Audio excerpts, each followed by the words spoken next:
প্রধানমন্ত্রী নরেন্দ্র মোদীর জন্মদিন উপলক্ষে পক্ষকালব্যাপী জমকালো অনুষ্ঠানের আয়োজন করা হবে। বৃহস্পতিবার মুখ্যমন্ত্রী পৌরোহিত্যে বৈঠক হয়। বৈঠকে উপস্থিত মুখ্যমন্ত্রী ডক্টর মানিক সাহা বিস্তারিত তুলে ধরেন। তিনি বলেন, আগামী 17 সেপ্টেম্বর প্রধানমন্ত্রী নরেন্দ্র মোদীর জন্মদিন।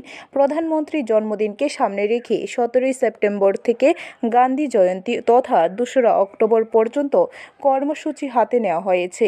এই কর্মসূচির মূল উদ্দেশ্য হল সেবার মাধ্যমে সমাজের অন্তিম ব্যক্তি পর্যন্ত পৌঁছে যাওয়া। তিনি আরও বলেন, সেবামূলক কর্মসূচি উপলক্ষে রক্তদান শিবির, বৃক্ষরোপণ কর্মসূচি সহ বিভিন্ন উদ্যোগ নেওয়া হবে।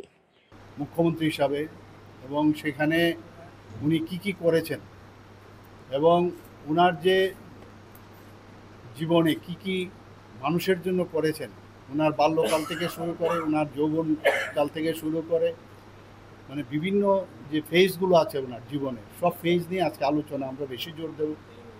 এবং সেখানে যেভাবে উনি দেশের জন্য কাজ করেছেন, রাজ্যের জন্য কাজ করেছেন, গুজরাটে এখনও কাজ করছেন, এই বিষয়ে বিভিন্ন কার্যক্রম আমরা রাখছি। আমরা এর মধ্যে 25 সেপ্টেম্বর আরেকটা প্রোগ্রাম আছে, সেটা হচ্ছে আমাদের পণ্ডিত দীনদয়ালজির জন্মদিন। ওনার বিষয়ে আমরা আলোচনা রাখবো 25 সেপ্টেম্বর।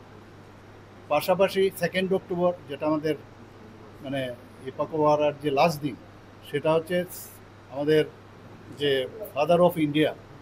ব্যুরো রিপোর্ট, খবর ত্রিপুরা।